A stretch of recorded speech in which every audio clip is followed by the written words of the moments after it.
Hai hai, selamat pagi Sobat Belajar di seluruh Indonesia. Berjumpa kembali dengan Anisha Kusniadi. Bagaimana kabar kalian hari ini? Semoga tetap sehat ya. Masih di tema 8 lingkungan sahabat kita. Pada subtema 2, perubahan lingkungan.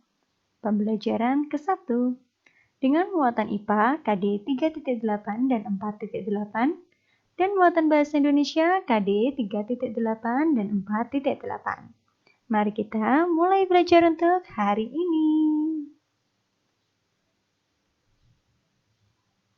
Siklus air dalam tanah. Perhatikan gambar A dan gambar B berikut. Apa komentar kalian melihat kedua gambar tersebut? Gambar manakah yang lebih indah dilihat? Dapatkah lingkungan seperti gambar A berubah seperti gambar B? Apa yang menyebabkannya?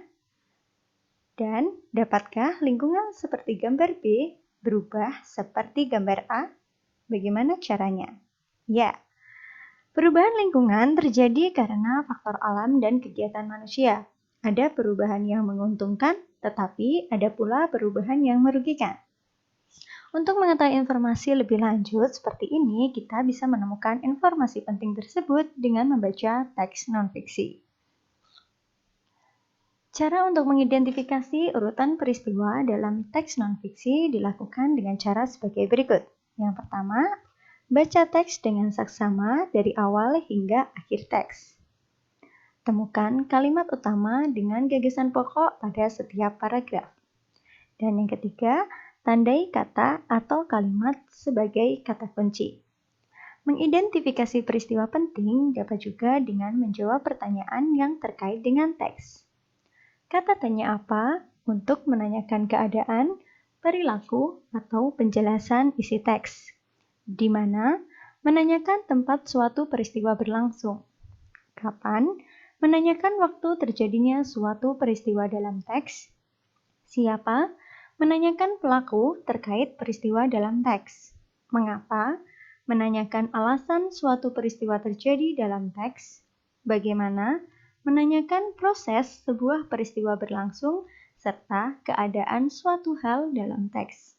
Dan kata tanya berapa untuk menanyakan banyak, jumlah, atau satuan dan berupa angka.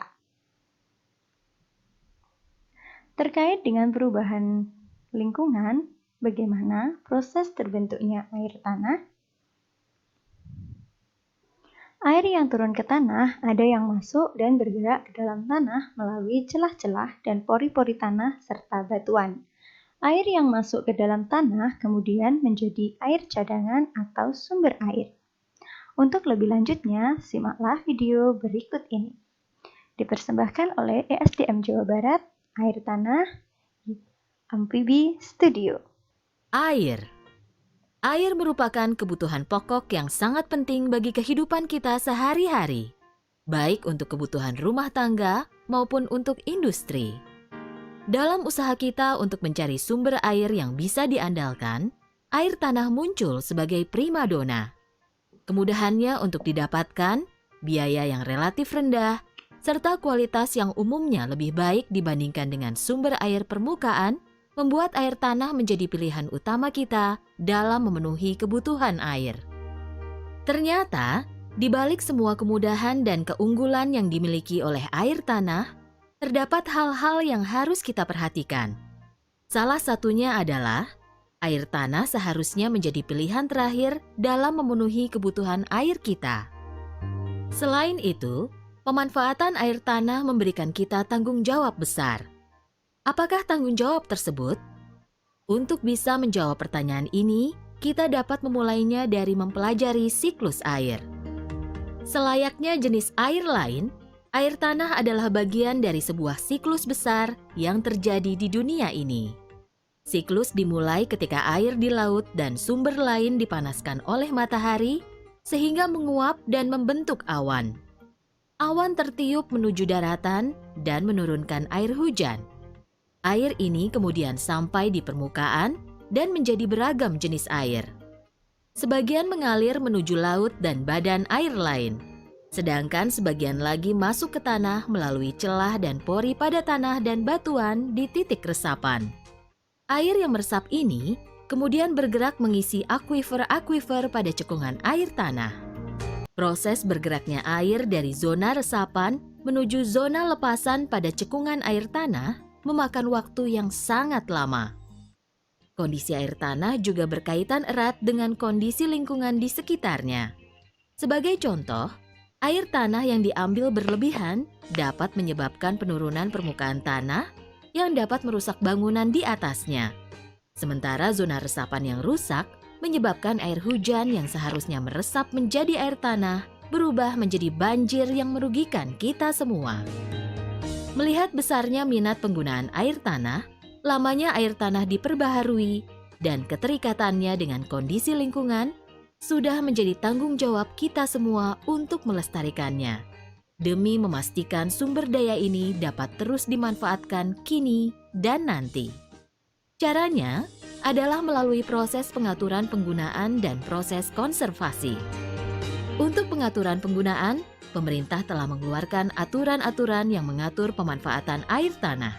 Di antaranya, Peraturan Pemerintah Nomor 121 Tahun 2015 yang mengatur tentang pengusahaan sumber daya air, dan Perda Provinsi Jawa Barat Nomor 1 Tahun 2017 yang mengatur tentang pengelolaan air tanah. Selain pengaturan, ada proses konservasi yang bisa kita lakukan yang akan dijelaskan melalui pemaparan berikut.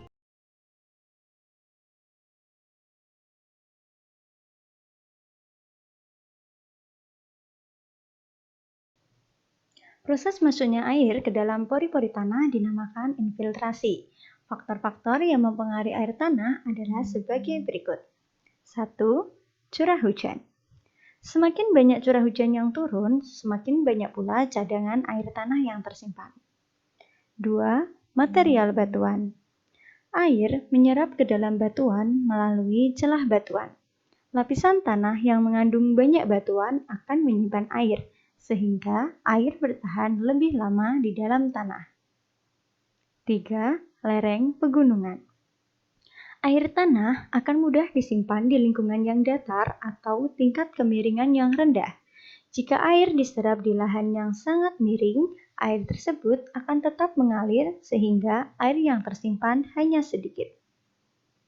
4. Keberadaan tumbuhan atau vegetasi.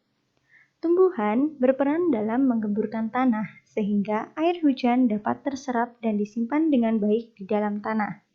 Air tanah yang tersimpan di daerah pegunungan akan bertahan lebih lama sehingga menjadi cadangan air pada musim kemarau. Air cadangan akan selalu ada apabila daerah resapan air selalu tersedia. Apabila daerah resapan air berkurang, maka cadangan air di bumi ini semakin menipis. Selain itu, banjir dan tanah longsor juga dengan mudah terjadi karena berkurangnya daerah resapan air. Siklus air dipengaruhi oleh suhu lingkungan, cuaca, hujan, dan keseimbangan lingkungan. Pada musim kemarau, uap air yang diuapkan jauh lebih banyak, sehingga berdampak pada permukaan bumi. Musim kemarau yang berlangsung semakin lama tentu juga berdampak pada aktivitas manusia di bumi. Oleh karena itu, kita harus menggunakan air secara bijak. Untuk mengatasi hal tersebut, maka sebaiknya kita bijak dalam memanfaatkan air. Pada musim kemarau, petani dapat menanam palawija seperti jagung yang tidak banyak memerlukan air. Kekeringan yang terjadi karena langkanya ketersediaan air di suatu wilayah pada waktu tertentu, penguapan air yang lebih banyak dibandingkan hujan yang turun mengakibatkan lingkungan mengalami kekeringan. Musim kemarau yang berlangsung terus-menerus akan menyebabkan beberapa hal berikut ini. 1. Berkurangnya sumber air minum. 2. Persawahan menjadi kering dan tanah menjadi retak. 3. Banyak hewan yang mati karena tidak mendapatkan sumber air. 4. Gagal panen karena banyak tumbuhan yang layu dan mati. 5. Penambak tidak dapat membudidayakan hewan air. Peristiwa siklus air menghasilkan air bersih yang berguna untuk kehidupan manusia, baik secara langsung maupun tidak langsung dalam pemanfaatannya.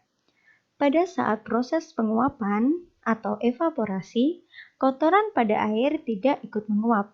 Uap air yang menguap adalah uap air yang bersih. Pada saat turun hujan, air yang dihasilkan pun adalah air bersih. Baiklah anak-anak, itulah tadi materi pembelajaran kita pada hari ini. Berikut adalah tugas kalian untuk hari ini. Selamat mengerjakan dan terlebih dahulu pahami materinya. Salam sehat belajar dari rumah. Sampai jumpa lagi pada pertemuan kita esok hari. Terima kasih. Wassalamualaikum warahmatullahi wabarakatuh.